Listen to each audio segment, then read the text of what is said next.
All right. The bar is open. It's my favorite part of my job is when I tell people the bar will continue to be open. So feel free to go grab. I don't think there's any pizza left, but there might be some cupcakes left as well. You got something else to eat. See, there you go. Awesome. All right. Well, let me know when you're ready to go.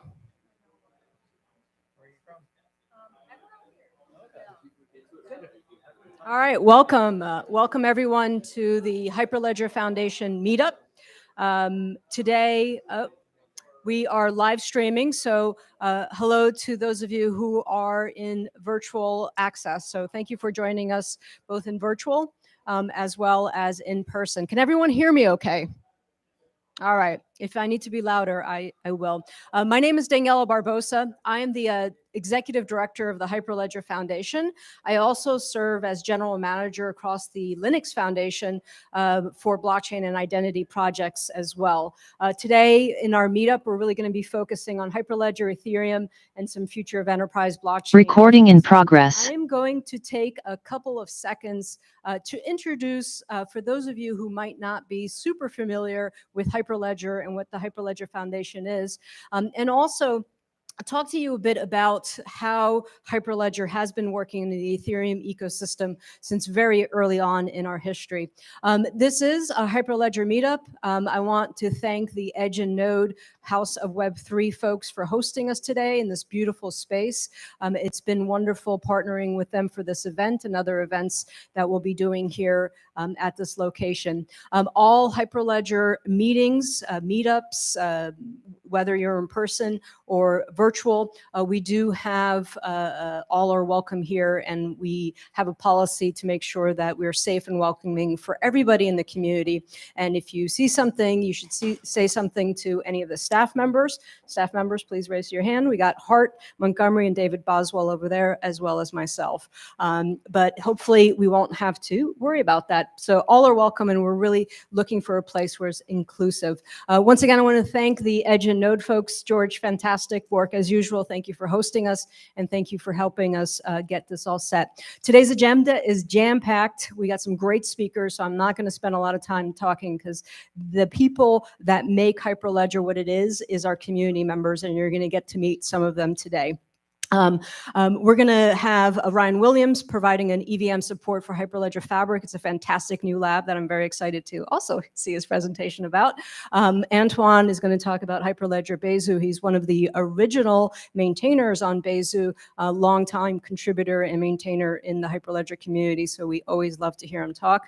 And then we have Serb Deep talking about A Tale of SNARKs, so we're very interested in that presentation as well. And then to end up, we're going to have David Boswell as our Senior Director of Community Architecture talk about how you too can get involved in the community. We are an open community. We are looking and always interested in talking to people on how they can contribute, how they can participate, and obviously how they can use the technology as well. And then we'll break out some networking.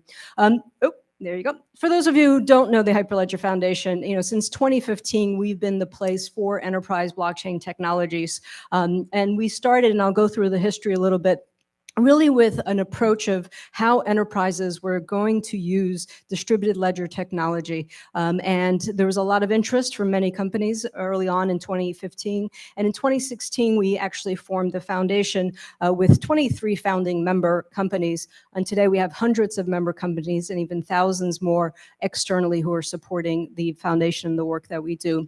Why is the Hyperledger important and what makes it so unique? We are part of the Linux Foundation. So the Linux Foundation is an umbrella foundation of open source projects. I would say some of the world's most important open source projects live in the Linux Foundation, including the Linux kernel, for example. If you look at cloud computing, we have Kubernetes, which is part of cloud native computing.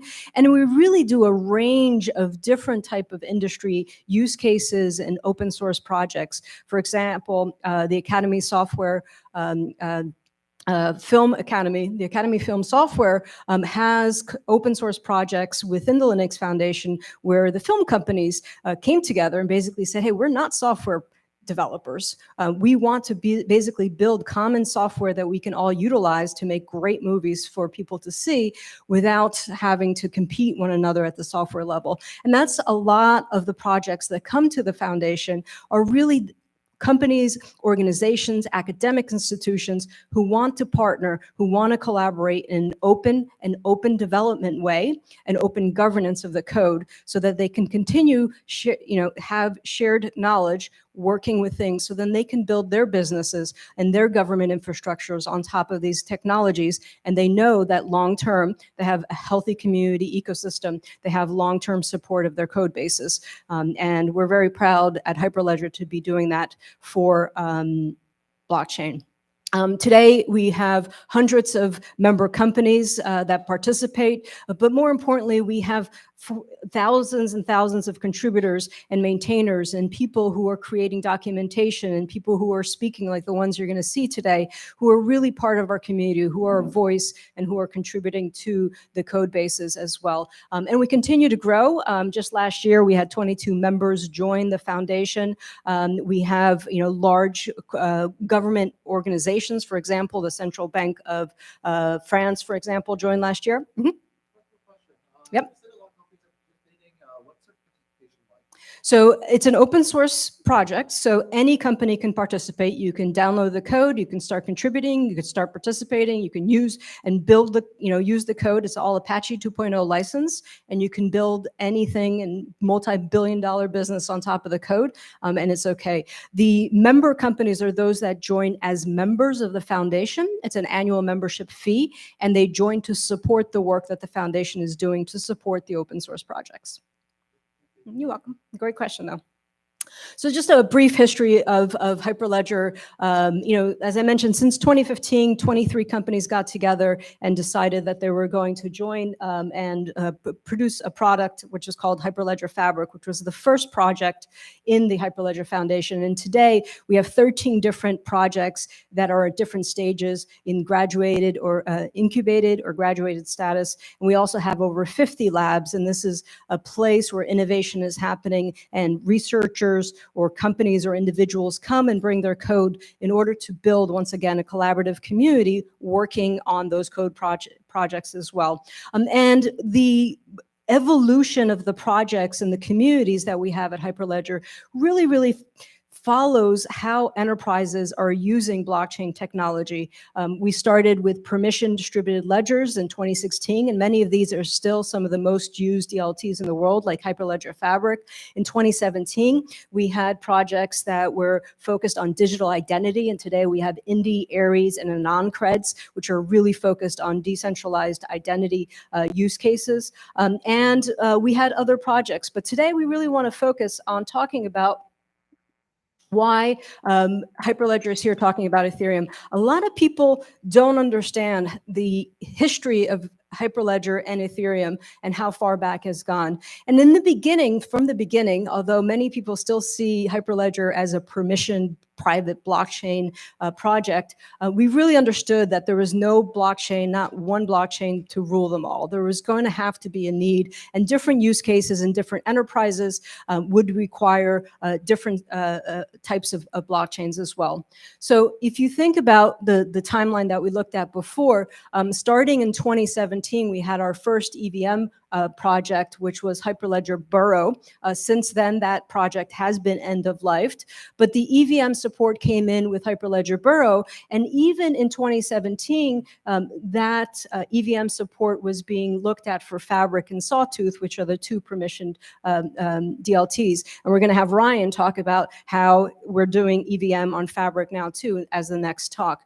So that was in 2017. In 2018, the Enterprise Ethereum Alliance, and this is the organization that maintains the standards on the Ethereum for the enterprises, they joined as a member, as an associate member of the foundation, once again, to support the work that we did. And we, the Hyperledger project, it was called at the time, also joined the EEA. In 2019, we had a major contribution by Consensus, the company with the Y. They had a client called Pantheon, and they contributed the whole Pantheon client to the Hyperledger Foundation in 2019, and we renamed it Hyperledger Besu. People always ask me, what does Besu mean? It means base in Japanese, the word base for Japanese. I also thought it sounded like kiss, so I thought in Portuguese, you say Beiju, and I thought it was a cute name, so they went with Beiju as well. So that was in 2019, and at the same year, the Ethereum Foundation joined the Hyperledger Foundation once again to support the work that the open source projects that were supporting Ethereum was doing here, and we work very closely with the EF, and I'll talk a bit about that soon. In 2021, we had a couple of projects come in as well, and Hyperledger Firefly is one who is like a super node, and it supports mainnet and other EVMs, including the Ethereum mainnet and Quorum, Beiju, and pretty much I think there are like 12 other both public layer ones as well as permission DLTs as well.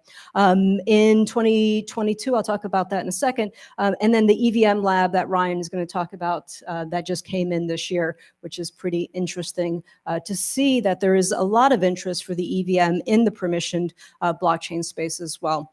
So last year in 2022, we also got awarded an Ethereum Foundation client for the client incentive program. And it's because Hyperledger Beiju really serves two parts. It can be used as a mainnet execution client and can also be used as a permissioned blockchain network client. So when the merge happened, the mainnet got split into consensus clients and execution clients. Today, Beiju, on average, typically runs over 10% of the Ethereum mainnet nodes on the Hyperledger Beiju code set. And this is why it's very important and why the Ethereum Foundation granted us a very nice grant to support mainnet on the Ethereum client CIP program as well. And I just have one more slide, I think. Oops. Before Ryan. But we have lots of use cases, and Ryan, if you want to get set up, then you can go. We have lots of use cases. You can go to our use case tracker, our case study. Beiju specifically has had a lot of interest. We have large networks like LACchain, which is funded by the Inter-American Bank down in Latin America and in the Caribbean, and that's a public permission blockchain. It's a really, really interesting work that they're doing down there. In Europe, EPSI, which is the European blockchain infrastructure, they're building a public permissioned network for the whole of the European Union. They're building out some very interesting case studies and use cases as well across the European Union, and both of those are based on Hyperledger Beiju. The Central Bank of Brazil just made a selection for doing their central bank digital currency with Beiju, and I can actually go on and on and on about support, and if you want to talk about use cases, you can catch me after the talk as well. All right, I'd like to introduce, as I said, I'm actually very excited about this presentation as well. Oops, not. I'm excited about Antoine too, but Ryan Williams with the Blockchain Academy. Thank you, thank you. I'm more excited for Antoine as well. I'm Ryan Williams, CEO of the Blockchain Academy, and I think here's my clicker. Well, welcome everybody. I'm here to talk about the Hyperledger, or the Fabric EVM library, which we just recently took over. It was end of life with Burrow, I want to say about a year ago, or actually a little less. And quick overview, we'll talk about what it is we're doing in this space, mostly on the education front, announcing the EVM lab on Fabric, and we'll go into a little more detail on all these things, particularly building the community. That's why I'm here. So we are the Blockchain Academy. We develop curriculum for various different protocols, but even more so on the non-technical side, right? Everybody's thinking about developers. Can't build anything without them, but we also need use cases. We need different companies in healthcare and real estate, et cetera. Everybody trying to get into this space, and we need to marry those two, but both need to understand what blockchain is. So we do education curriculum, and we white label that content through UC Santa Barbara, Texas A&M, Clemson, and associations, meetups. Anybody that wants the curriculum, we'll white label it for them. They can silo it and basically know who's getting educated through their community. And we also, something we're very excited about is soul-bound NFT credentials. So basically you achieve a credential, and this is a big issue right now. People are copying and pasting stuff out of GitHub and saying they can do Solidity development, and when in fact they can't, right? So if you can verify that you actually know how to do something, not just code commits, which is really important, but have you taken an exam? Do you really understand the architecture, governance, consensus mechanisms, et cetera? in order to be hired, right? That's the big problem right now. Who can develop? Who knows this stuff? So that's what we're trying to solve. But it's also then putting a marker on you. You get a NFT. It's who here's heard of a soulbound token yet? Okay, so most are familiar. Basically, it's an NFT you can no longer trade. It is tied to you, your soul. And this, you'll see this for vital records, your marriage, birth certificates, all these things will become soul-bound tokens. That's the real magic and a lot of things that you're going to see beyond DeFi out there. So, so the EVM labs currently being built, it was just taken over. We're looking to launch by the fall. Big initiatives are interoperability and portability, and that's where EVM comes in, because so many people can build with this in the space, and all the tools are there. It just makes it a lot easier to then do a private application using Hyperledger Fabric. Okay, so what is EVM? Who here is not, or should I say, who here is familiar with EVM?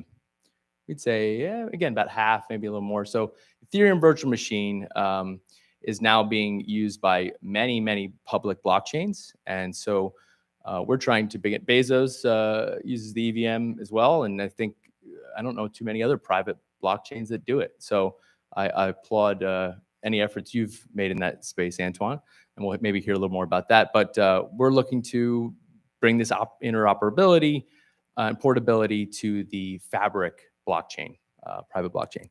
And so why EVM? Because people can use these tools, and we'll get more into what exactly it is, but that is what we're after in launching and building this community and the library. So rich set of tools. So Solidity programming languages is a object-oriented language. Java programmers, developers can quickly and easily pick up Solidity, which is really convenient for getting into the space. Remix, development, it's got panels, syntax, compilers, time, local time, and then mostly code, errors. It shows the errors. And so you're kind of halfway there to seeing where you really are and what issues you might be encountering as you're launching your first smart contract. And if you don't have these tools, you'd be banging your head up against the wall. So the EVM brings a lot of tools to be able to deploy and get you much further up the learning curve than without it.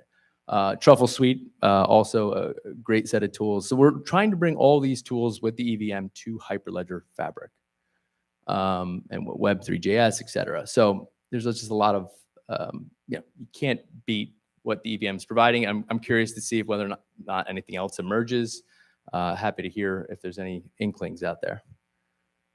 All right, if this clicker will work.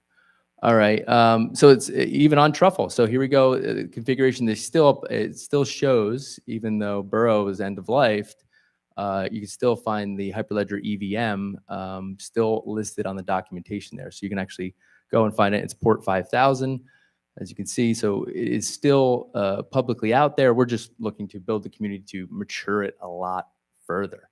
And so anybody that wants to, build smart contracts on Hyperledger Fabric, please. And we'll get more into that and how you can get involved. All right. So here's a list of the architecture. You have company A and company B.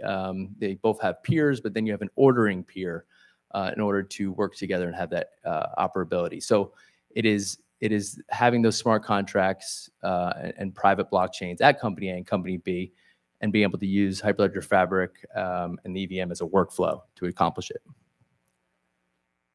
All right. Okay, so I assume, considering we're at the house of Web3, most are familiar with dApps, but that's the back-end infrastructure of what makes blockchains work. But it's a full stack solution with React.js and other languages that can build the front end to work with the back end. But smart contracts all operate on the back end, and so that's where we are bringing the magic to it. And then those front end coders can bring the design, the user design to make these things really adopted by the mainstream. So it's marrying those two things that we want to try to accomplish, and particularly in the private blockchains. So you're seeing a lot of the EVMs deployed on public, but you're not seeing it on the private. And so that's exactly what we want to bring. And so let's keep going here. Get this thing to work. So here's a actual screenshot of the interoperability. And so if you actually take the courses, we run through a number of these different examples, and there's about 7 different examples within the course itself. And so you can actually get a look and a feel for it. And there's also emails and support we provide to help you figure out what if any hangups you're getting. So our big announcement is Hyperledger Fabric EVM Lab. I mean, this is, again, Bezos is the only one out there that I'm familiar with that's doing it privately, and we just want to bring it to Fabric. And we're just on the education front. So anybody that wants to learn how to deploy smart contracts, well, we can help on the public side, but on the private chain with Fabric, and we're looking to develop that community. And so we hope you can join us. Anybody that wants to get involved, please get involved. This stuff is not done in a echo chamber. We need to talk to as many people that have use cases that are trying to build things in this space for enterprise. And we're not looking to reinvent anything. Bezu is kind of the tip of the spear, but they're doing it on their blockchain, private blockchain, and we're bringing it to Fabric. But it's a great community out there, and so the more we can bring this interoperability and portability with private blockchains, talking to each other when the use case needs it, we want to be able to provide it. And so the community will bring, we're looking to upgrade the compatibility to Fabric 2.4. And Jim Sullivan's leading the charge on this. He's actually a lead community. Jim Sullivan's our CTO, by the way. And so bugs and defects and we're actually looking for documentation that people can really understand. That's a big problem, right? If you don't have clean documentation, it's not maintained, people are going to go elsewhere. So we need that support in order to have that on-ramp to developing smart contracts on Fabric. And then finally, we plan to work with Bezu and Solang. So love to talk to you further. And so the live demo, you took the slide. So I was just I won't be able to do the demo myself. I'm not a developer, but we did have a recording, but it set an integer, returned an integer. And the point is you can actually see a number of these videos in depth and have all the documentation, the step-throughs through the free course that we're providing with and through Hyperledger Fabric. Let's see, it's trying to play it, but it couldn't. Okay. All right, well, we have EVM training. So that's the point, is if you want to get involved, the easiest way to do so is actually, jumping on and trying to launch your first smart contract on a private blockchain. And I don't know to the extent that Bezu has education for this in a streamlined way, but we're happy to hear more about that. But we're trying to develop on Fabric. And so we have plenty of ways you can do that. Anybody that would like this, when this recording's sent out, you can look for it on Twitter and various other places. And there's a link where you can easily grab the course and start building smart contracts on EVM. But the most important thing is come up. If you have interest in joining the community, I beg you to do so because, again, we're all doing many projects and things, but together we can build really cool stuff. So that is all I have. And Daniela, is she still around? Okay.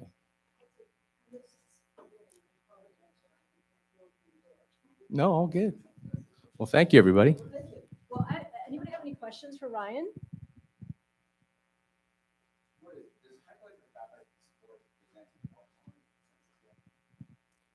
That'd be a better question.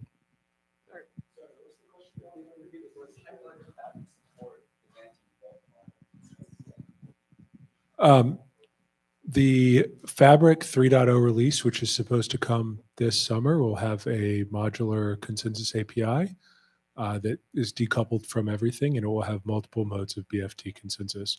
So I'd say maybe 2 months.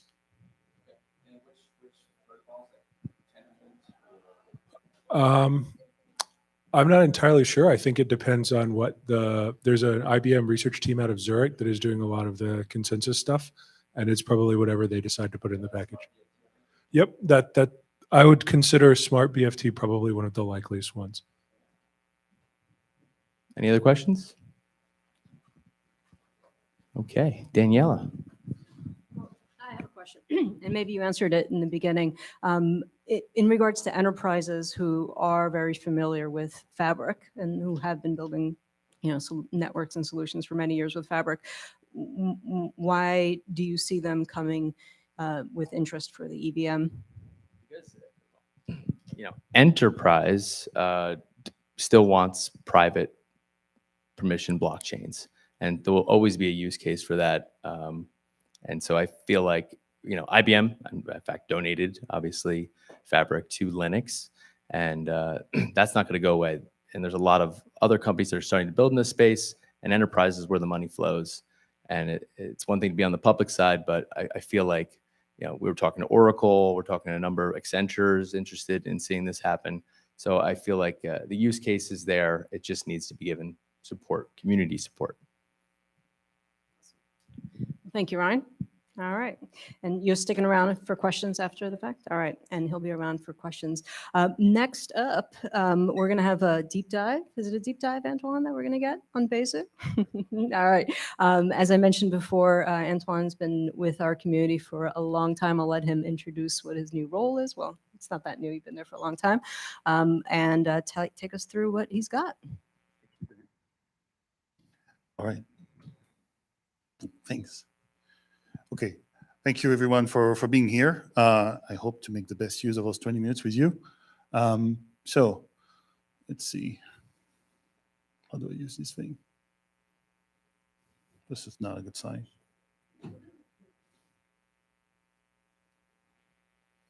Oh, okay. Thanks. So my name is Antoine Toulme. I am from France. I work at Splunk. People ask me during the happy hour earlier, what is Splunk?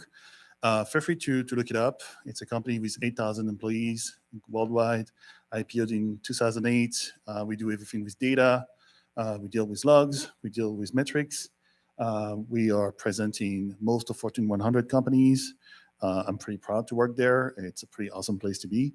And we work on all sorts of things. Now, part of my journey at Splunk was to actually lead the blockchain team there, where I worked with them on how to use data and how to bring insights to blockchain users so they could understand how to leverage mainnet for their own use cases or private use cases. And we worked with many, many customers across the enterprise sphere, but also public mainnet startups as they try to understand how to leverage all the data that the blockchain gives you. Okay. Thank you. So I'm really happy you're all here so we can all celebrate together the anniversary of the workshop that I gave a year ago. So if you like French accents and you have 4 hours, you can watch this on YouTube. And you can just stop right here, go get a beer. Don't need to listen to me for 20 minutes. You can just get this. It's a very expanded form. You can probably build a certification course out of it. Feel free, go ahead. It's all open. And it deals with a bunch of things, right? And I'm going to give you a glimpse of it, right? It's not going to be the full 4-hour session in 20 minutes. But I was trying in those 4 hours to give people a sense of how they could use Besu as a user, what it does, how it's coming together, where it's coming from, kind of from an architecture standpoint, why it exists. And then we had about 2 hours where we went into the code and I modified Besu in front of people, showed them how they could change it for their own use cases. And I've learned since that actually you shouldn't do that, but you can try. It's fun, right? So we changed the EVM actually. We add EVM opcodes, we play with it, we changed the way the blockchain is able to take this new opcode so that it doesn't break, stuff like that. So feel free, it's on YouTube, it's available, and I'm sure you can learn some French very easily using this function. Thank you. Okay, so we're going to talk about Ethereum because Besu is all about Ethereum, right? So when I was at Consensus in the past life, before all this work at Splunk, we started working on Ethereum, and the mantra back then was we want to build an enterprise Java client for mainnet, right? So Ethereum, for people who might not know, probably not that many here, second largest crypto by market cap, started in 2014. Many different clients, which is a very different move from Bitcoin, where Bitcoin you have just one core team and one client, right? And instead of a single application, the whole spiel of Ethereum back then is that you can run many different things on top of it using the EVM. You just got a little bit of a deep dive into that. It's very helpful for me as context. And then the enterprise come in, as in existing businesses. So we're not looking here for the spooky enterprise, more like the actual, your bank, your government, everybody's trying to get something out of this new technology. Why not? It's helpful. It goes faster than dealing with paper. So we wanted, and this was the goal of Besu coming out, is that we wanted to be able to support the enterprise with a well-supported client, with different approach to deployments, and that had a security mindset that was maybe different from what you would see from kind of the GEF client, for example, which might be a bit more specialized in mainnet, but does not care for things like FIPS 140 or stuff like that. So the Enterprise Ethereum Alliance is all about that. And the first attempt was Quorum. Who here knows about Quorum? Okay, you don't, I don't count you. Okay. I mean, you know about this more than I do. So JP Morgan Chase one time decided that they wanted to invest into Ethereum, but they were going to do it their way. They were going to do it so that you would be able to do this with a bank. So for everybody here who doesn't want to be a developer, let me explain this very simply. They wanted to make sure that the data would not leave the bank. So you would be getting the hash of the transaction, but you would never actually see the data between each other. Pretty cool concept, and they actually implemented it, and it took fire, right? So they built this on top of a fork of GEF. They got massive success out of it. I think they got a great ROI for the number of hours they spent on it. And they kind of built an enclave on the side of the client that was actually going to store all the information that was very sensitive, right? But it's a fork of GEF. It's GPL. It's dirty IP. You cannot build on top of this. You cannot build, like you mentioned at the beginning of the talk, you cannot build a multi-billion-dollar business on top of a fork of something that is GPL licensed. This is very dangerous. So therefore came this contribution from Consensus in 2019 under the name of Pantheon, which became this Java-based mainnet client for Ethereum that supports enterprise requirements. And this is the end of our presentation. Next slide. Then we have the Hyperledger greenhouse, right? So those projects are coming together and they are all providing all the information. So Besu is just one facet of what you can get. So don't stop here.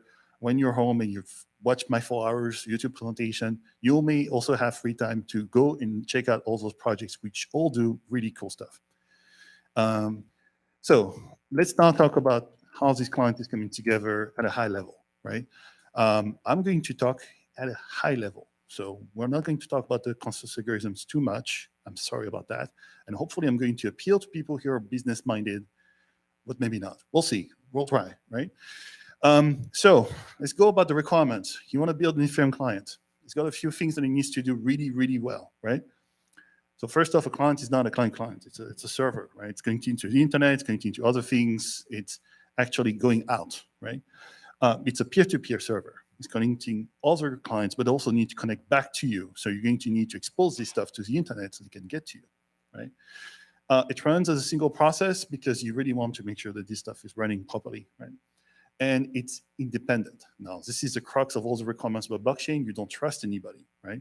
You don't want to trust anyone. You want to recalculate everything you get. You're not trusting anything that's coming through the wire. So you can perform all the exchanges. You can submit transactions for yourself. You don't need someone else to submit the transaction for you. And you can interrogate the chain for any data that may have happened at any point in time in the past. That leads you to a complex software stack. Now, this little diagram here shows you all the ports which are opened on the Besu client when you play. So for example, on the left, we have the dev peer-to-peer port 30303, which is a TCP port used to connect to all the other clients over peer-to-peer. So you would connect to GEF using this, right? You would connect to Parity back then using this. On the right, you have the RPC port. You have 8545, HTTP, 8546, WebSockets. At the bottom, you have ports which are a bit more exotic. One is Stratum, which is 8008 if you want to do mining, which is no longer a thing that much. And then you have ifstats, and you can connect to an ifstat server. That's outgoing only, right? And ifstats is a WebSocket connection. So you can actually report all sorts of things about you. So that's already, for an IT person, that's a nightmare, right? Now I have all those things to think about. And if you notice, those permissions would not be applied uniformly between the RPC layer, for example, which might be only open to your local network, because you can actually submit transactions over there. And this, which needs to be wide open to the world if you want to do mainnet, or to your internal network if you're going to do a blockchain that's private. And also, to add to your complexity, now you're having to deal with data. So now you have a database, but it's not just one database, you actually have multiple databases, because you're going to store multiple different things, which are going to come together and create the actual reality of your blockchain.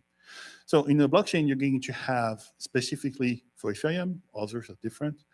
For this one, you're going to have all the accounts, all your transactions, all the receipts of the execution of those transactions, and you're going to have, for all in every account, a storage, key value pair of everything that you store in those accounts. So now you're storing all this information, and by default, we use RocksDB for that, which is just going to be a file-based database. To continue on the complexity side, you're getting transactions now. Those transactions are coming to you, and they can be either local or remote, depending on who's submitting them. Maybe they're being passed on through a gossip network, right? And you're going to have to apply some rules here to actually order them properly according to the rules of your blockchain, right? So basically, there's one more requirement there. And on top of that, it requires configuration needs to be completely independent. So when you boot up Besu for the first time, it's like you boot up your PC. It's going to look for the C disk. It's going to look for the BIOS. The first thing in your BIOS, what it says is that there's a memory address where you can start, looking for other things. And eventually, everything bootstraps. Same here. You have a Genesis block. It's block 0. That block has a hash. Any block following that block is going to be valid. Anything else just cannot accept it, right? So you actually create a hierarchy that you're going to trust from the ground up using this approach. You're going to also say, it's great to have a bunch of blocks, but you're going to also abide by consensus rules. And so you have a consensus engine definition as part of your Genesis. And then finally, you have a boot node, so you know who to connect to kind of start to phone home and get a bunch of peers that you can work with. Okay, to make that a bit deeper. So when you connect to other nodes and you want to talk to them, you're going to have to do this in a way that is independent on any client of Ethereum. So when GF started doing this, they started doing a UDP-based system where you would connect over the internet and do lossy connections. UDP is lossy, you can just lose those packets. People might not respond to you. And constantly bombard all the other peers you can find on the network to create a web of them that you can work with, right? So you start with 1, response is about 8, now you interact 8, and then so on and so forth until you get to 256. Then you keep asking for more information just in case. And you store all the information into Kademlia buckets, which are going to allow you to filter them so you're not being attacked by one guy who just keeps telling you what's going on, right? That's actually pretty complicated and kind of hard to explain. So instead, what we did is just use DNS now, and you just connect to something, and it gives you a bunch of information, and you're good. So I'm sorry I wasted your time. Okay, so you can also do static peering and bypass all this crap and just put the enodes right there in your config. What's of course kind of fun about this enode is that it starts with enode : // and then you have the actual public key of that node right here and there. So when you connect to it, you can connect to it and you can encrypt your message using the pub key to tell them that you know who they are and that you have an idea how you want to connect to them. And if someone's trying to spoof them, then it won't work because they don't have the private key. So just a thing in Ethereum, right, that happens. Okay, let's go. So your business network client, whenever you do this and you've identified a bunch of peers, now you're going to connect to them, you're going to say hello, and you're going to say what you speak. Right? So there are a number of sub-languages you can talk to. The biggest one, of course, is if, but you could also talk Whisper, which used to be a big thing about secret communications, or IBFT also requires certain messages to be sent on a different sub-protocol. So you can do that, and that allows you to connect to peers and negotiate the connection with them and make sure they speak the same language as you. Next one. Which brings us to the big wheel of life of a Besu client, which is a constant hamster wheel of going between the moment you start, the moment you get new blocks from your peers. Eventually, you think you reach the top. You're not sure, right? You've got the latest block, but you're not sure. Then you feel like maybe you can mint new blocks because you're at the top. So maybe your block will be accepted when you were to mint one. And eventually, you participate in propagating blocks that you see, including yours. And you go back to, oh, gosh, I'm behind. So you're constantly having this thing, and you never really know if you're up to speed or not, right? It may very well be that your network is partitioned, only 3 nodes are talking to you. Everybody else is moving faster. So Besu is part of consensus. This is actually an old Splunk dashboard. It's kind of cool. You should buy Splunk. Here you have all sorts of ways to see consensus consortium health. We have multiple clients that are working together. Here you can see also how those consortiums could be using Click, IBFT, proof of work, but really, why would you?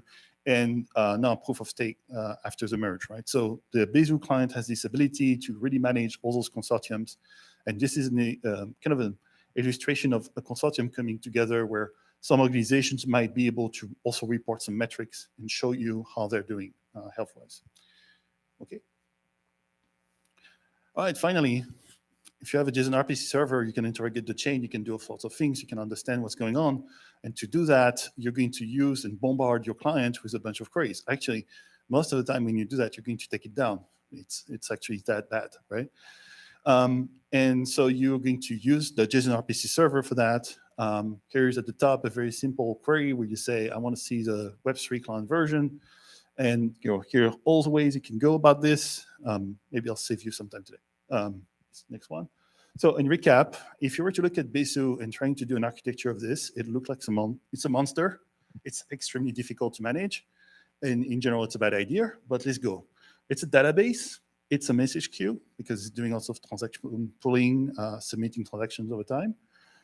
It's an API. You can ask it for data about your stuff, about your blocks, about your transactions, about anything that happens. And it's a peer-to-peer network client. So this is Besu in a really small nutshell in 5 minutes, hopefully. Okay, so one more thing, I didn't talk about the EVM. Did you notice? It's because it's everywhere, at every step of every participation of everything of those things. When you call the API, for example, to get a block or to get some information from an EVM contract, you're actually running the EVM under the hood. When you submit a transaction, it's being validated using the EVM. When you want to update a world state because you have a new block and you want to change the database, you're running the EVM. All this happens all over the place. So it's very intertwined all over the place. Okay, configuring Hyperledger Besu. Let's go. So maybe I got you a little curious. You're going to go home, watch 4 hours of this, then look at all the Hyperledger projects, and now you have free time. You want to learn about Besu. So how would you run Besu? First, the configuration is top-notch. At the bottom here, you have the CLI syntax. Just take a snap of it. It's really great. But pretty much what's happening is they thought about this very thoughtfully, and you have a way to have command line arguments, which can be replaced by environment variables, which can be replaced by a config file, right? So in the order of priority, where command line first, environment variables, and then your config file. Allows you to do all sorts of things. Next. Thank you. So first options is if you don't have time, let's say it's 2 a.m. because you watch my thing, it's really late, you can just do --network equals dev. It's going to run it on your local host, and it's just going to do a little node for itself with its own network, right? You can give it data with a different folder. So if you were to run it twice and you want to start again from a clean slate, you can do that. There are some peer-to-peer options here, localhost by default, 30303. And then you can also do discovery, like I mentioned. You can enable that, by default it's not, and then you can set the boot nodes you want. So by default, if you were to try to create that Besu node, it wouldn't work because we don't enable that by default for security reasons. So you're going to have to add a few additional flags. You're going to have to say RPC HTTP enabled, And then you can use the RPC HTTP API to allow more things, right? So by default, we will only allow if, net, Web3. If you want to do things like deleting blocks or playing with things or doing truffle development, like this gentleman was showing, you may need a slew of other options. And to do that, there's a great documentation here, which is the same across, I think, Geth and Besu. You have hidden flags. Now, I'm giving you a secret tip here. Please don't mention it to anyone, but you can do --X, and then you get a lot more. So we have a number of things that you can tweak that help you when you're trying to get faster at syncing or connect to more peers than you should be, or getting more transactions that you should be doing. All these things possible. Okay, so how do you going to install this thing? We go to GitHub, download the release. Easy. You're on Mac, brew install Besu. Done. You're on Docker pull Hyperledger /Besu. Easy enough, right? From source, Gradle assemble. It works with x86 with native libraries, and I think M1 support has landed now. These are old slides, sorry. More options, just for fun. I mentioned that you have a Genesis block. You can do a different JSON file for your Genesis block. You can do all sorts of things around RPC security if you just want to enable that, so your neighbor can finally get access. Here's how you do it. You can enable metrics. That's a thing that's dear to my heart. I like it. So you can do metrics enabled. It will allow you to open a Prometheus endpoint. You can scrape for metrics. And you can also do all sorts of things with mining. Okay. Contributing to Hyperledger Besu. So this was just a spiel to get you to actually become Java developers. And hopefully at this point you resign to this option. So you can get all the prerequisites here. In order to do anything with Besu, you're going to have to install Java. It will take not that long.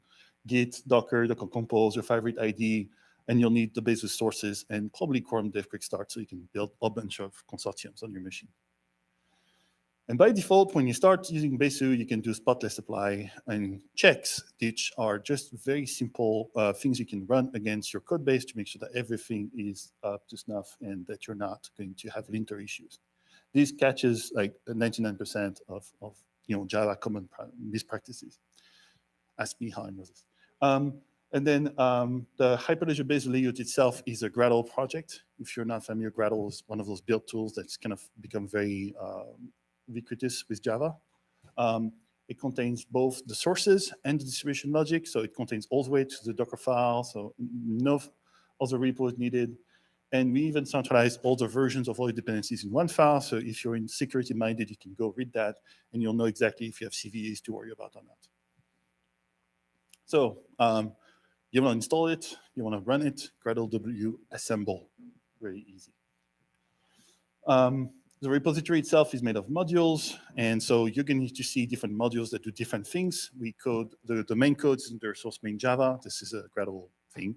You have tests, you have integration tests under source integration test Java, and if you're ever interested in understanding how we test it against standard reference test, we have other things like acceptance test and reference test to test them against EF tests. Right? The Ethereum Foundation has a set of things that you can use to check that your EVM is up to snuff. Okay, so if you dive into the repo, you'll see that there are a number of interesting things there. And there are some modules related to Ethereum, but we also just can feel free to peruse any of the things in there, right? So we have an enclave. We have crypto code you can use to do any sort of crypto for your own projects. We have anything related to data types that is really custom made, so you can do math for EVM, for example, with 32 bytes words, things like that, if you're into that. We have the EVM itself, which we now ship as a jar file that you can just download, use for any project you may want. And we have anything around metrics or how you can do network traversals, things like that. So there's, I think, utilities in there that are awaiting you to be used for any other use case you may think of. Okay, so there's a common bribe with Besu is that there's no dependency injection framework, none whatsoever, which means that it's actually very easy to see how the Java code is made. It's just spaghetti all the way, right? does a lot of moving pieces. It's using the builder pattern, and you're going to find yourself, if you're like me, just clicking around in the code base aimlessly for hours so you can find those dependencies of your pieces of software. So if you ever feel like it, go and scroll through Bezier Controller and Bezier Controller Builder, and you'll see that all the domain objects which are part of an Ethereum client are all here, which is kind of cool. So you can actually understand them. And for example, you'll see that we end up injecting, well, really passing around objects which are useful, such as a fork ID, so know which fork you're on. So we know which version of the EVM to use, which version of the network consensus to use, for example, based on the block number. We pass that around all over the place, for example. And that's it. Any questions, Rui?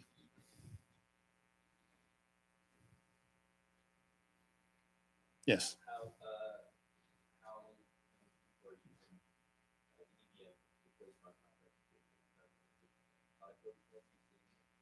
I'll tell you, no idea.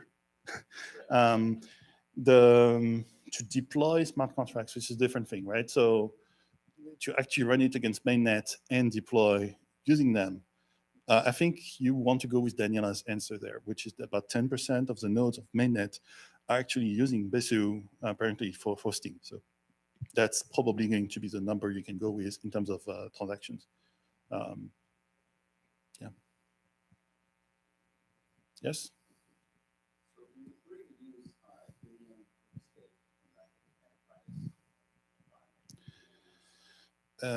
I've never seen an enterprise use proof of stake yet, right? So it's possible, but the problem is what's the value of your stake? So for example, Hedera had done that, but they'd done that with actual cash, and they had people, cash in like actual Hedera tokens for their blockchain. So I've not seen that. Have you seen any private use case? No, with proof of stake, not yet. Right, that's the thing. I have to mention it because it's possible. Yeah.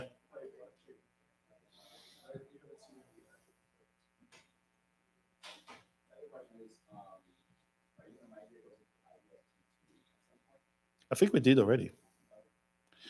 So actually, it's even more than that. So there's IBFT, IBFT2, and now we have QBFT, which is a slightly different version that works well with Quorum as a way to kind of make sure that everything works well with the original GEF fork. I really glided over this, but the consensus algorithms are pluggable. So it's really possible for you to also come up and say, I want to do something else. I mean, I've been itching for 50 hours of free time so I can do Raft, but I never got to that. So I don't think that's possible. Thank you. Antoine, we'll stay here after the presentation for some more questions, perhaps. Sure. I know you have a large ride. I'm going to move this over here so that you can also. You want to stay over here. Excellent. So thank you, Antoine. Like he said, please watch the 4 hours in his beautiful French-English accent. Merci beaucoup, Antoine. When I first saw this come through my inbox, I read it as A Tale of Two SNARKs. And I was like, oh, that's interesting. What's that topic going to be about? I'd like to introduce Saradeep, who is with Visa. Visa has been a Hyperledger Foundation member since 2018, and there's different groups within Visa that interact with the foundation in multiple ways. But we're very excited about his presentation today. So, Saradeep, thank you.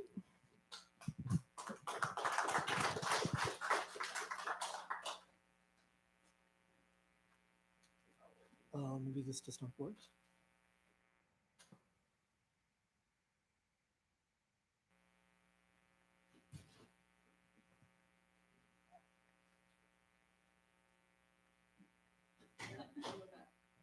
Okay, maybe one slide back.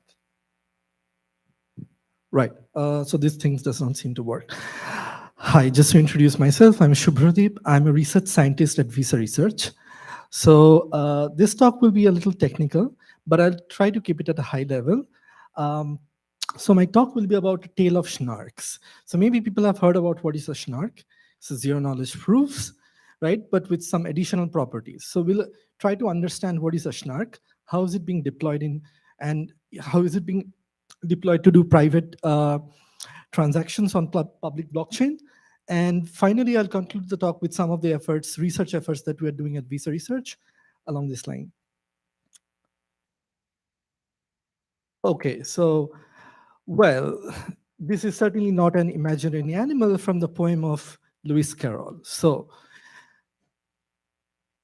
what is a SNARK? So a SNARK is a way to prove statements. So it's a succinct proof that tells you that a certain statement is true without revealing the secrets.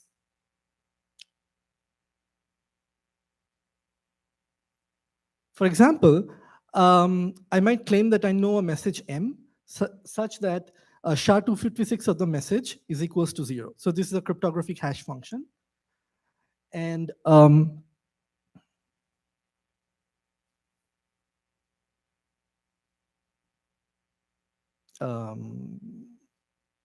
okay. So what does SNARK stand for? A succinct, non-interactive argument of knowledge.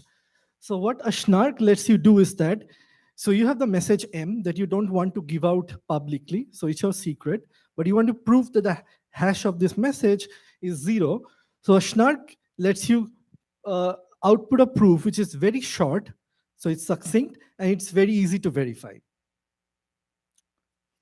So for example, let's consider the trivial proof. I have the message M, so I give out the proof, and it's a sound proof, but the problem is that if the message is large, say I have a video file, so it's like 1 gigabytes, the trivial proof is neither succinct, because I have to download 1 gigabytes of data, and the verifier has to run the SHA-256 on the message, hash it, and then check whether it's equals to 0. So it's a large computation.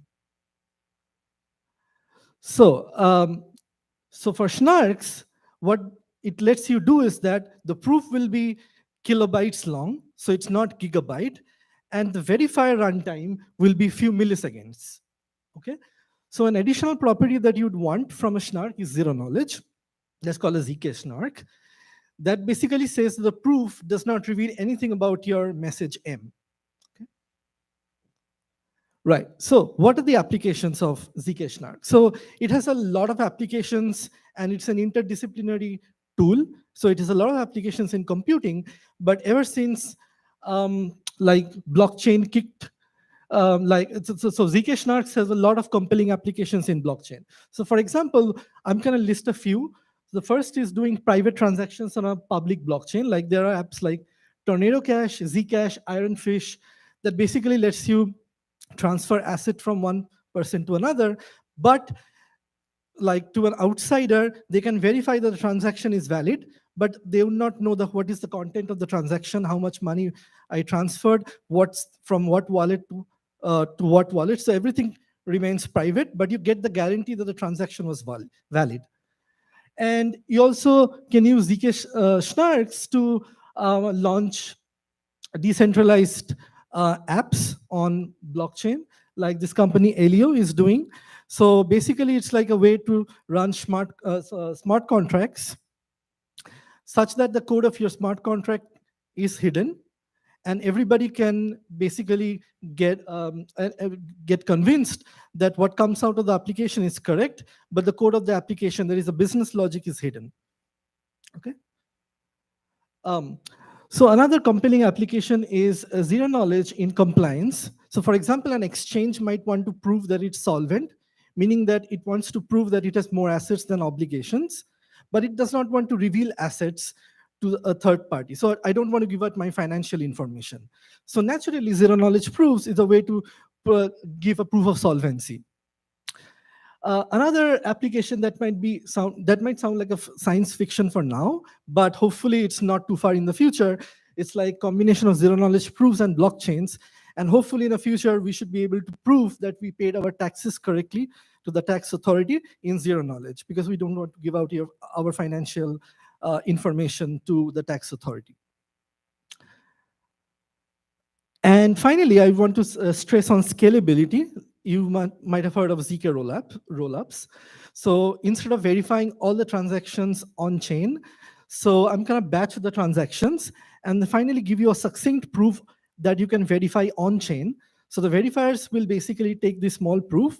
Note that here I crucially rely on the fact that the proof is succinct, so it does not take up storage on the blockchain. And the verifiers will be able to verify this proof very fast. Okay, so good.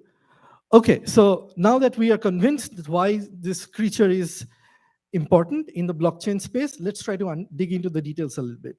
So for this, I want to go through something like a bit of cryptographic background. So let's try to understand what's an argument system. So let's fix some circuit C that we want to prove. So this circuit takes as input an X. So think of X coming from some underlying finite field. So for people who are not familiar with finite field, just think of integers 0, 1, dot, dot, dot to p minus 1 for some prime p, where you can do addition and multiplication modulo the prime. Okay, some mathematical structure. So the statement comes from f to the n, and there is a secret witness. So think of the witness as your message m that I had in the first slide, and the statement says that I know the SHA-256, so this message is 0. Okay. Right. So this is a protocol between two parties, the prover and the verifier. The prover has the statement and the secret witness, and the verifier holds the statement. And the goal of the prover would be to convince the verifier that I know the message m such that SHA-256 of this message is 0, but I don't want to give out the message. So how do we do this? The idea is that we'll communicate across rounds. So potentially the verifier will send challenges and the prover will respond. And at the end of the day, the verifier will either accept the transcript of the interaction or reject. Okay, but you might have already raised your eyebrows by now, because it's an interactive process. In blockchain, we don't want it to be interactive, because I have one proof and there are like thousands of verifiers, and it should be publicly verifiable, and it should be non-interactive, because if I have to communicate with everyone, then it's like takes forever, right? But notice that interactive proofs are also useful. So for the application, like when you want to prove that you have like zero knowledge taxes, for example, the tax authority is a single entity, so you can communicate back and forth. But in blockchain, you want non-interactive proof systems. That's what. So now we'll understand what's a non-interactive pre-processing argument system. So we are slowly going towards SNARKs. Okay. So we have the setup as before. We have the circuit, the statement, and the witness. Now we have a setup phase where there is this algorithm S that takes the circuit. Like think of the circuit as the description of a hash function, and it spits out some public parameters. SP is public parameter for the prover, and SV is the public parameter of the verifier. And now the prover sends a one-shot message to the verifier. That's why it's non-interactive. And the verifier either accepts or rejects. And note that the prover additionally takes SP and the verifier takes SV. And what are the requirements from this argument system? First is completeness. If I have a valid witness, so if I indeed know a message such that it hashes to 0, I should be able to convince a verifier if I have the witness by giving out a proof for this. Second, the property that I need is knowledge soundness, which says that if the verifier accepts my proof, then I indeed know the message that hashes, so I cannot cheat. That basically another way to say is that if any malicious prover do not know the witness, the verifier will never accept such a proof. In fact, it will, well, technically we say that it will accept, but only with negligible probability. But for now, we can imagine that it will never accept such a false proof if I do not know a witness. And optionally, we need the zero knowledge property, which says that this transcript, SP, SV, X, and the proof pi reveals nothing about W. Okay, good. So, formally, a succinct pre-processing argument system is this tuple of algorithms.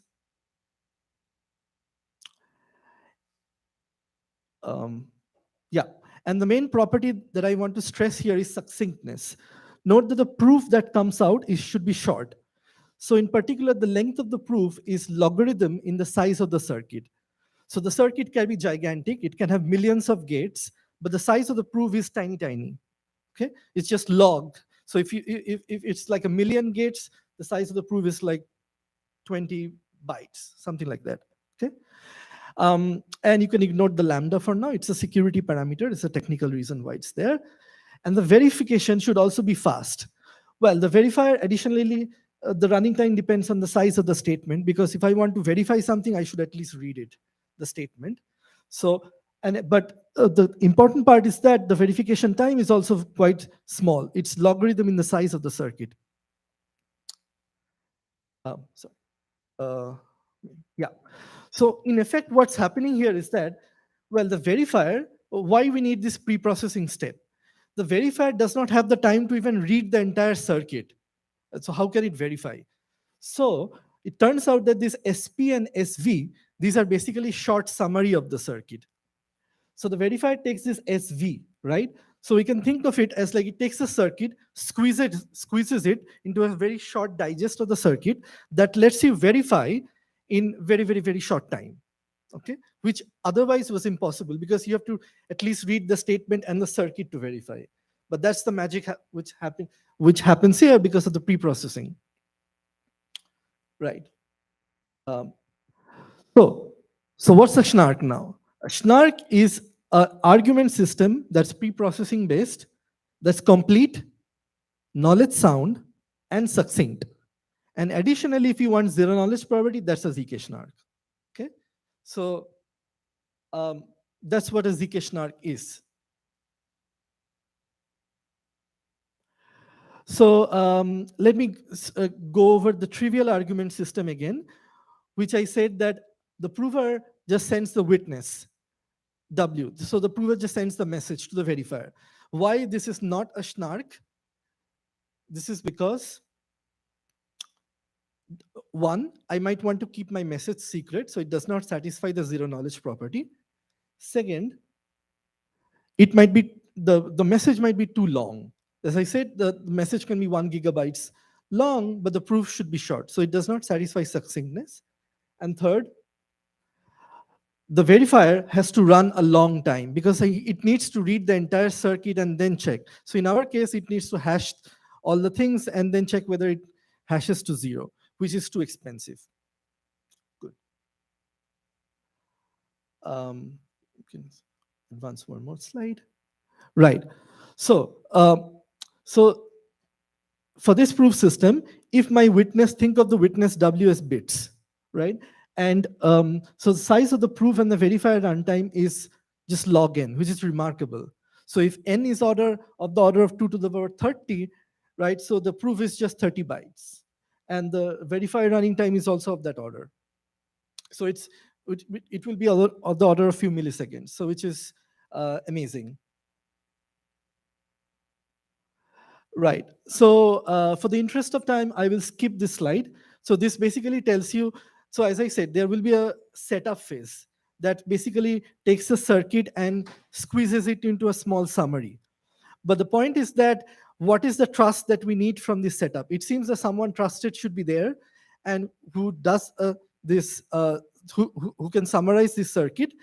But turns out that, well, there are different level of there are different trade-offs that one could go for, but I'm not gonna in the interest of time, I'm not gonna do this, but after the talk, if you're interested, ask me.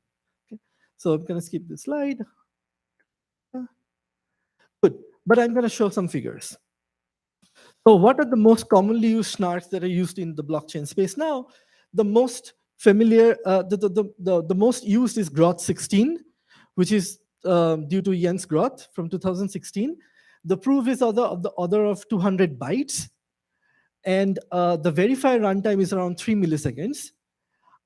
Just ignored the last column because I did not go through the slide last. There are Plonks and Marlin, which is like 2 times Groth 16, The verifier runtime is also again twice, but it has something beneficial, which improves over Groth 16 in terms of the setup. And now there are other systems like bulletproofs, STARKs, DARKs, so on, which gives you slightly longer proof and longer verification time, but it's more secure in the sense the setup is less trusted. But for Groth 16, Plonk, and Marlin, the setup needs to be trusted. Okay. Of course, one can do a ceremony and generate this setup as it's done in most of the blockchains, but you have to run a multi-party computation protocol to do the ceremony. So I'm not going there. Good. And I'm kind of stressing on the last three because they are more secure, but at the expense of kind of inflating your proof sizes a bit more compared to Groth 16 or Plonk. Okay. So these are the kind of course, this is a very partial list, but these are some of the most widely used SNARKs today. Good. And I want to stress something. Well, no one has a free lunch. Okay. So what's the catch? Well, the proof sizes are very small. Verification runtime is very small. So somewhere the circuit complexity should figure in. It turns out it's a prover. To generate the proof, I have to run this computation for a long time, which is okay for blockchain applications because I can do it off-chain. But then I can produce the proof on-chain, and then the proof takes very short memory because it's succinct. And the verification runtime, it takes very small time to verify, and this is exactly what we need for blockchain applications. So we can live with this. But there has been efforts also like to trying to reduce it so the earlier SNARKs would be like crazy. It runs so in time, which is quadratic in the size of the circuit. So now we got it to linear in the size of the circuit. And recently there have been papers that allow the prover to even run in sublinear time in the size of the circuit. So there are some research efforts going on in that direction. Good. And finally, a slide about how to implement SNARKs. So it's a SNARK software system. So you have your favorite domain-specific language, which for SNARKs is like Circom, Socrates, Leozing, Chiron, and so on and so forth. You compile it. You compile it into what is known as a SNARK-friendly format. So these are like called rank 1 constraint systems. Plonk CG is like Plonk with custom gates. But ignore this. These are like some sort of arithmetic circuits. Okay, so arithmetic circuits are nothing but it encodes all polynomial time computation that we do. And finally, so we take our high-level programming language, compile it into a SNARK-friendly format, and then basically run the SNARK backend prover to generate the proof. So the SNARK prover basically takes the statement and your witness and takes the preprocessed argument from the SNARK-friendly format and generates the proof. And as I said, the heavy computation is at the SNARK prover end. Okay, good. Okay, so what we are doing at Visa Research. Okay, so as you have noted till now, most of the traditional zero-knowledge systems are considered two-party view. There is one prover, one verifier. Of course, there can be multiple verifiers, but when, for example, there is a transaction that posted in the blockchain, I know the transaction, so I'm gonna prove. So the assumption is that I know the entire transaction details, so I can prove in zero knowledge that the transaction was valid without giving away the transaction details. But often in applications, this is not true. Consider one application, like the money laundering application, where, for example, Eve has received some ransom from Colonial Pipeline. And the banks would want to prove that Eve has received such a ransom from this guy. So this basically translates to the entire transaction graph that's out there. And there are certain patterns, like some loops that kind of tell you whether they're fraudulent transactions or not. So basically, I have to find a path in this graph. But turns out nobody has the global view of the entire graph, because different financial institutions have their own local view of transactions, right? Visa has their own local view, MasterCard has their own local view, and so on and so forth. So it's a collaboration between multiple financial giants that define the transaction graph. So it's a distributed data. So now how can you prove how can you prove properties about distributed secrets? That's a hugely challenging job. Similarly, for healthcare statistics, when different hospitals would want to prove, like generate some aggregate statistics about their data, but of course they don't want to give out the patient's data because you cannot. But you still want to collaborate, right? So these are the settings where the data is not held by one single party, but it's held by multiple institutions, and you still want to do zero knowledge proofs of a distributed data. Good. So it turns out there is a framework called collaborative zk-SNARK. This is a paper by Dan Bonnet and a student of his. So this is the traditional view where there is one prover and one verifier. And now we'd want to split this prover into multiple provers. Think of the different provers as like Visa, MasterCard, and so on and so forth. Everyone has their own witness, W1, W2, W3. Think of the witness as the transaction graph. Okay? And now I want to collaborate with, all the provers would want to collaborate with each other to generate a final proof that's publicly verifiable. Okay? But the important thing is that note that this W vector, nobody possesses this W vector in its entirety. So everyone possesses a piece of it. Okay? Oh, sorry. So all we are doing is we're gonna split this proving algorithm. So there are now multiple provers who hold multiple witness. Oh, there should be a bracket around W1, but yeah, it's a typo. So what we are essentially doing in some sense is running a multi-party computation protocol among the provers. So we have multiple distrusting parties who have their own secret inputs, but I still want to compute some statistics about our data. So how do you do it? Turns out that multi-party computation is exactly gives you that handle. So on a bit technical level, take the prover circuit, that's your SNARK circuit, and distribute it, run it under the hood of an MPC protocol. Good. But there is a problem with this approach, is that, well, this solution requires everybody to remain online at the same time, which is clearly not a realistic assumption in the internet. Like nobody can be like online at the same time, right? So basically, and also it depends on the our computational resources. Somebody may have more resources, somebody may have less resources. I might have other commitments, so I can drop out in the middle of the computation. So traditional MPC says that, well, it puts your hands up. I abort the computation and all the work that I've done till this phase goes to waste. Right. So as I said, yeah. So also if you want to do very complicated applications, if you want to do zero knowledge proofs, like for example, proving correctness of machine learning algorithms on massive distributed data sets, it's a long winding computation because it's a deep neural network. So you cannot expect all the participants to be online throughout the entire computation process because it might take hours, even days. Okay.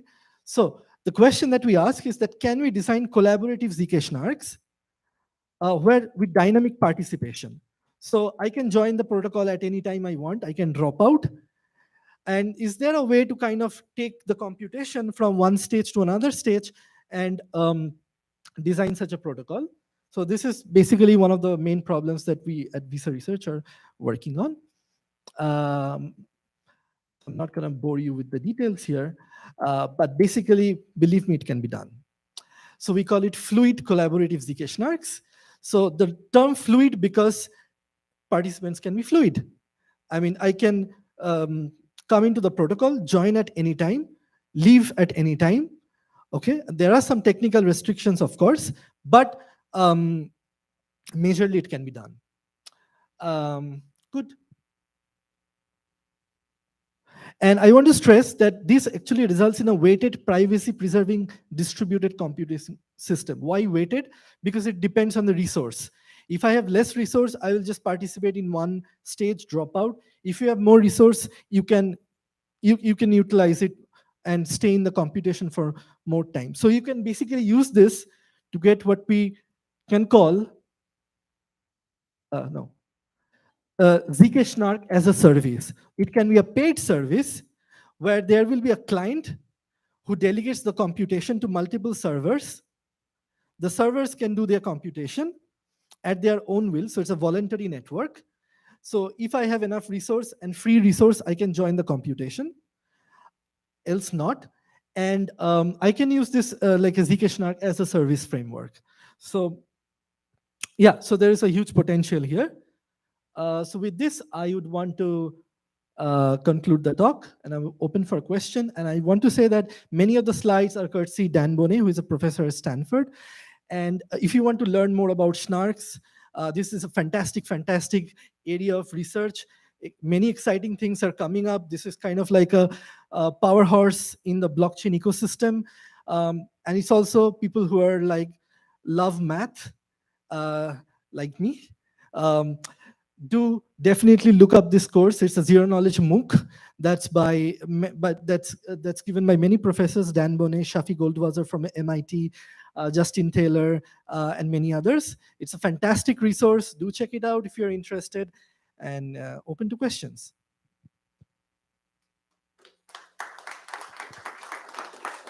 Yep.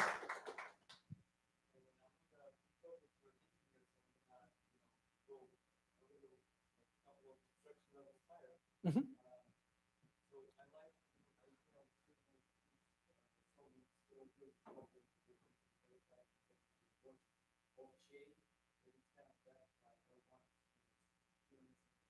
Yeah.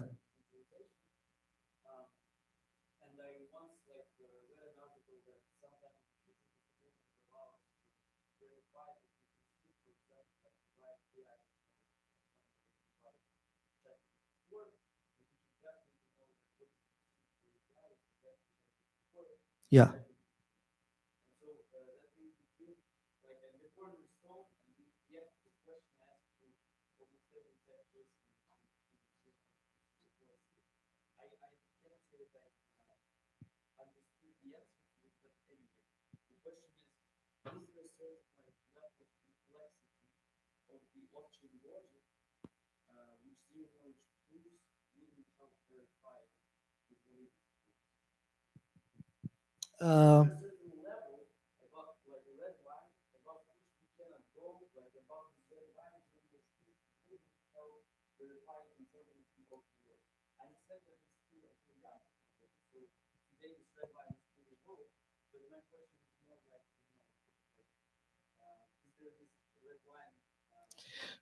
Yeah. Got it. It's a good question. Yeah. So if I theoretically want to give you the answer, it's possible. But of course, now you have to look into the efficiency consideration. Like these are like large language models, which are to prove statements about these kind of things, like integrity of the computation of LLMs. It's like the prover runtime would like take a toss, because the circuit sizes are huge, right? But for example, you can do something. Well, so there's something called a recursive SNARK. So basically that basically allows you to prove that I know a proof of something. So for example, here I take a statement and a witness and give a proof, right? And now the thing is that I can take such a proof and produce another proof that I know a proof of this statement, that the statement is true. So why am I telling is this? Generally, the bottleneck of SNARK is that the prover runtime is slow. But with this recursive SNARKs, what you can do is that you can make the prover runtime, you can get the best of both worlds. The proofs are short and the prover runtime is also much less. So the catch is that, well, the catch is pretty technical. So I don't know how to explain this. So the thing is that so you cannot prove this multiple times. So as I told, this is a two-level recursion, that I know a proof of a proof. So I can continue doing this. I know a proof of a proof of a proof of a proof, and so on and so forth. But turns out that for most large language models, I need to do it for a polynomial number of steps. There's a large number of steps that depends on the depth of the circuit. Okay, and the current recursive SNARKs do not support it because of some technical reasons. But there are some computations where you can basically take such a large computation and kind of roll it down into a much short depth circuit, and for those you can do recursive SNARKs, but we are not like there for like all possible computations, especially those LLMs, but maybe at some point in the future. Yeah, but that's a good question. Okay, yeah, do look it up. It's fascinating as well.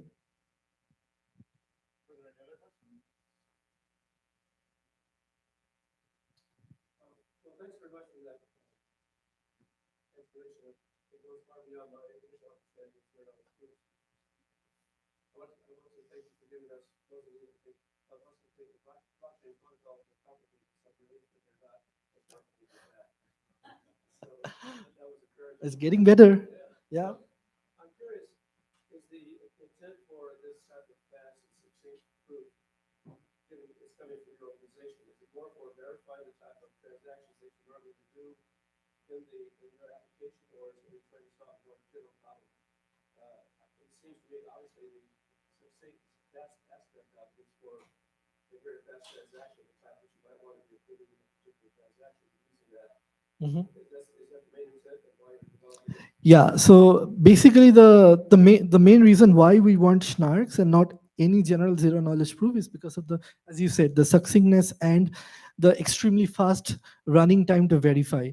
Because we have like thousands of transactions per second, and we need to verify at a blazingly fast speed, which general zero knowledge proof do not allow you to do, but SNARKs do allow you to do. And so the motivation, of course, stems from there. But of course, now a lot of research is happening, how to even kind of optimize the SNARKs, how to, as I said, like how to even like reduce the bottleneck, the prover running time, and so on. And there has been like a flurry of papers now. I'm also part of some of them, like trying to do. So yeah, I think basically the motivation is like fast on-chain verification, but I think we'll take a more holistic view of the problem and kind of attack it from that angle. I can see how you're focused on the limited scope to make this work makes perfect sense. Going back to the previous question, to try to find this in general, a large, more complex situation. Mhm. It's expensive.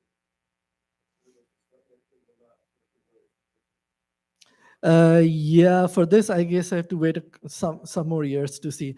I mean, the rate of adoption of these technologies and the way that it's getting faster is, I would say, it's like happening in an exponential speed, and it's really fascinating to see all the developments. So you never know. Maybe at some point, as you said, like at some point, maybe 2 years down the line, you can actually prove integrity of ChatGPT for computations using zero knowledge. So I think our imagination is the limit. Yeah.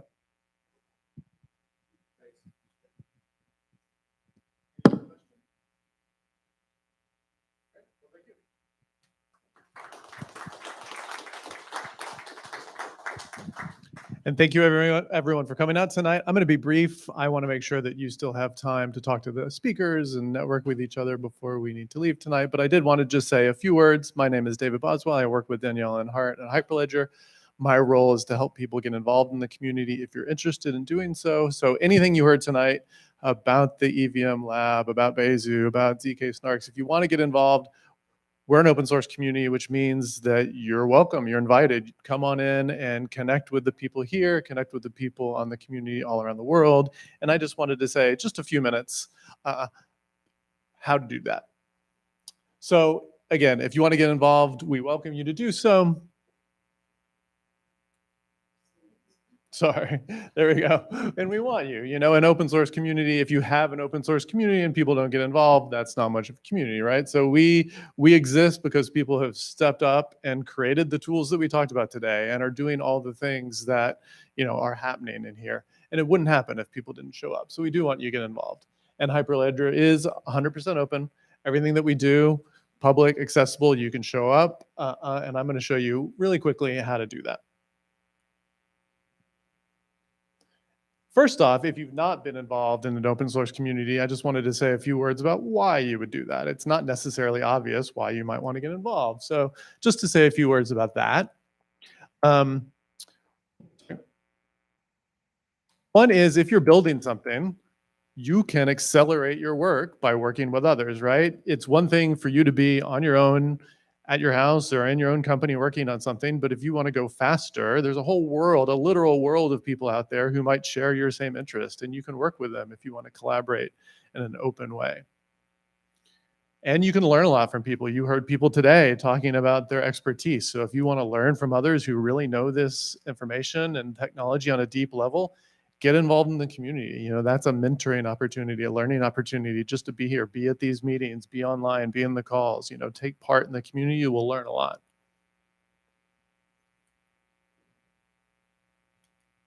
I think I need to be pointing this in a very specific way. And then you can gain great experience that looks great on a resume. If you show up and contribute to an open source community, you know, your GitHub profile is your resume, right? You can show, hey, I've got my code and this, you know, Hyperledger Fabric or Hyperledger Entity, whatever it may be. You can show that you have this knowledge and expertise and skill set. And that's, you know, that could very much be helpful for you if you're looking for opportunities in this space.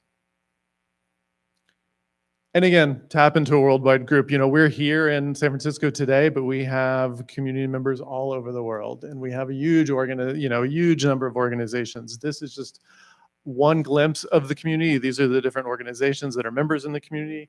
It's really hard to see all the different logos in there, but you can see it's, you know, over 100 different organizations, some of the biggest organizations in the world, some small startups, kind of a range of different organizations that are in the community that you can interact with, network with by being a part of the community.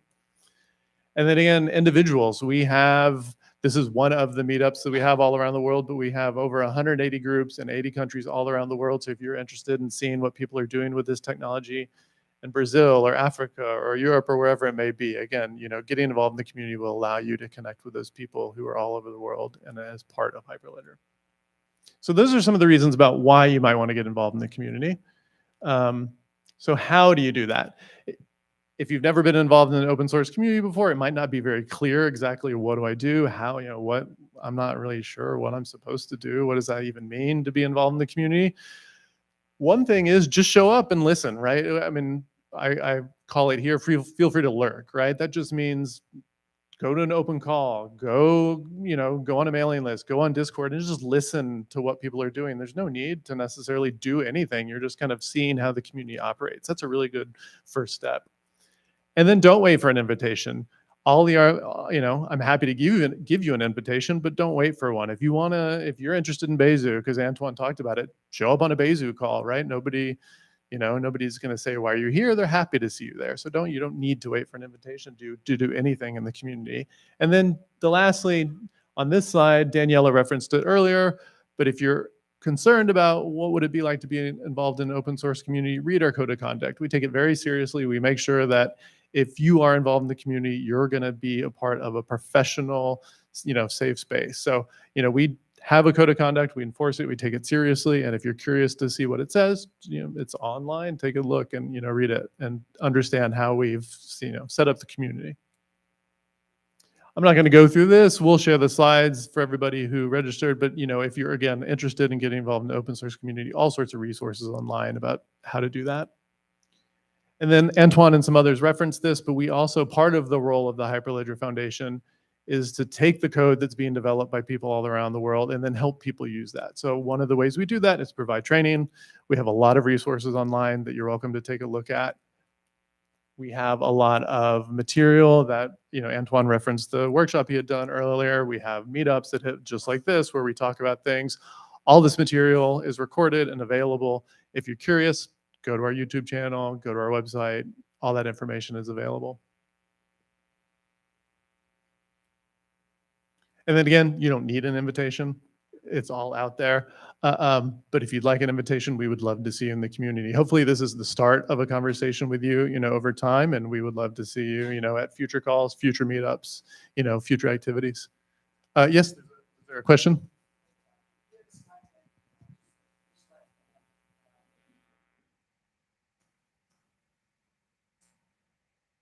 One. Where are the links? I'll share the slides and you can click. These are all links that you can click on. I'll share these. Yeah. So everybody who registered, I'll send a link around.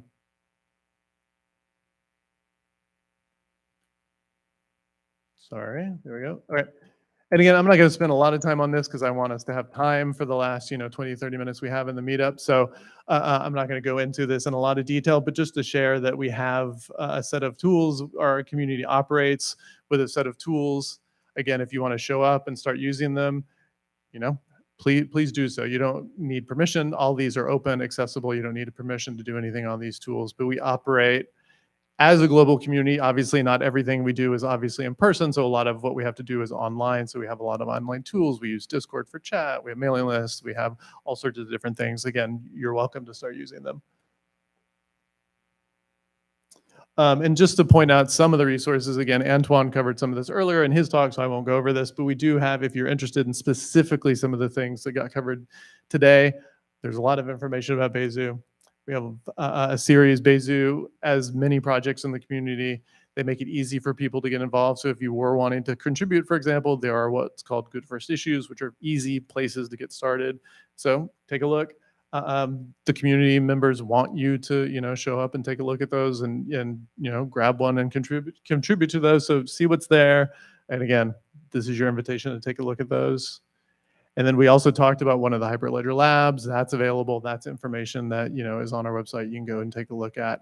Not only can you contribute to an existing lab, but if you're doing something here and you would like to collaborate with others, you can start your own lab too. So again, it's an open source community. What happens in that community is what you bring to it. So you can either contribute to something that's already happening or bring your own effort and then start collaborating with others on that. And that was it. I went quickly. Again, I wanted to have time for all of us to speak more and talk before we had to leave tonight. But if you have questions about getting involved in the community, please feel free to come to speak to me or Daniela or Hart.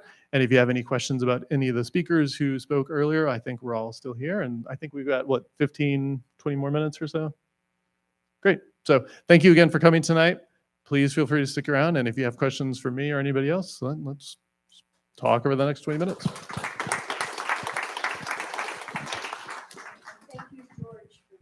Yeah. Yeah. Thank you. Can't believe this stopped. It was kind of working. It's kind of working.